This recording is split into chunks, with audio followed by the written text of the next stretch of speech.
False rap, I got 4 cars and they all black. Got 4 bras and they all that. We call that ballin'. Doing this is my calling. Flow is so appalling. My phone off and she calling. I'm like, yeah, what it do? Penthouse, man, what have you? What is going on, everybody? It's GoPro SLAP Train, and welcome back today, guys, yet to another Forza Horizon 3 video today. I think this probably takes the cake for, as many uploads as I've done in one single day in a very long time. Today we're looking at the full complete car list right out of the box, not including barn finds and wheel spins. As you guys know, there's certain cars that we cannot get. There's 16 barn finds that are hidden right now that we cannot receive. So at this point, this is the car list out of the box with all the VIP cars, with all the DLC cars that comes on launch day. So for the most part, it's a pretty damn good list, man. I'm very excited. They also brought in the additional race spec vehicles, as you'll see right now, this R8 that we're about to come up to, and it's pretty damn crazy, man. We got the flying lizard on there, and hopefully we'll leave the doors open for the LFA Nürburgring edition that we had back in Forza Horizon 1. I don't know if you guys remember that, but yeah, we had a lot of, race spec vehicles on Forza 6. Hopefully we see that consistency coming back over to Forza Horizon 3.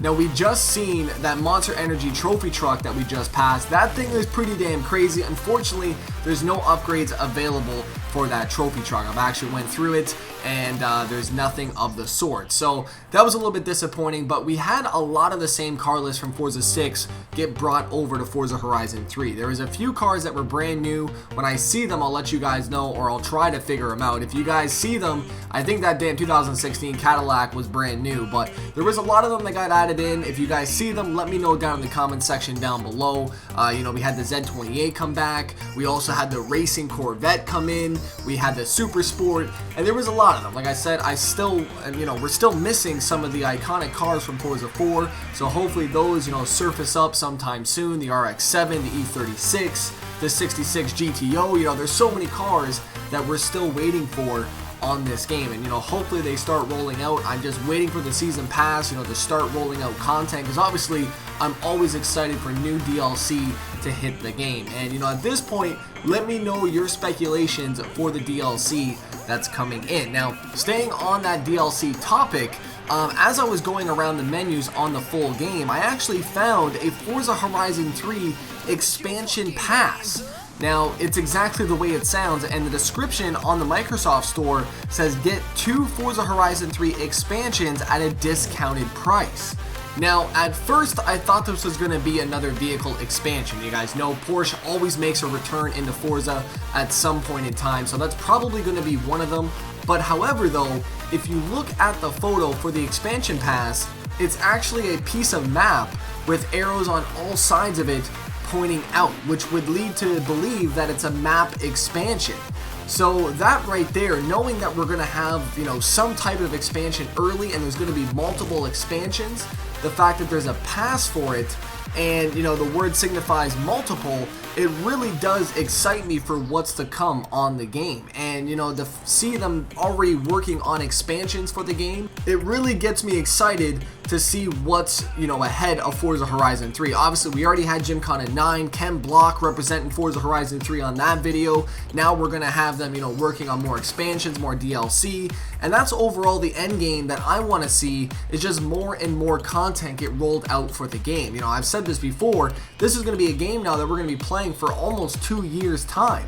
So it is nice to know that the map will be getting expanded. Now, as we're rolling through this list, you are going to see one of my new favorite cars that got added in, man. It's a 4-door Ford Falcon, and that's it right there, man. Absolutely beautiful, and that's one of the brand new cars that you will see in my Let's Play that is going up very damn soon. Now, another thing to note, they have also brought back displacement on the cars, which is huge. You guys can see that on the menus on the right hand side right there, and that was something that I've been wanting back in the game, I think ever since Forza Motorsport 5. I think that was the last time that we've seen displacements, or Forza 4, I'm not 100% sure on that. Now, for the remaining of this video, I wanted to talk about the pros and the cons so far that I have found from Forza Horizon 3. You guys know I've been playing this now for a little bit, and I've got a nice little list set up, and I wanted to kind of go over them with you guys and just kind of share my ideas and thoughts of the game right away. So we're going to start off with the pros. The Forza Vista actually has a voice overlay as you're looking at the car, so there's no more where you're stuck, you can't do anything. You can actually rotate around the car if you want, you can go back into the cinematic angles,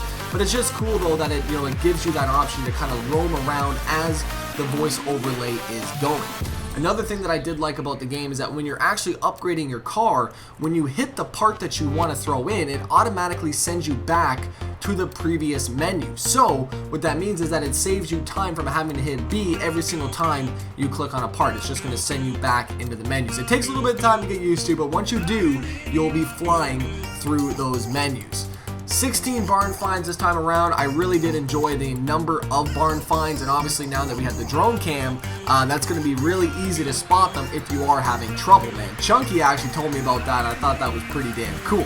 Another thing, as you guys seen earlier today with the brand new blowers, you can actually only put on the blower if you want and not have to go with that full 1,000 horsepower build. Same thing applies with the wide body kits. You don't have to go with those race tires. You can change them on and off if you like. One small thing, but I think something that is really going to be utilized a lot with the painters, is that the AE86 actually can be fully painted now. If you guys do remember the trim, you can paint that back in the day. So now you can fully paint that car, which I thought was perfect. Now also going back to the wide bodies, you are able to spot now who has race tires on those cars. Obviously it will show those tire ratings on there. So I thought that was a really cool little point.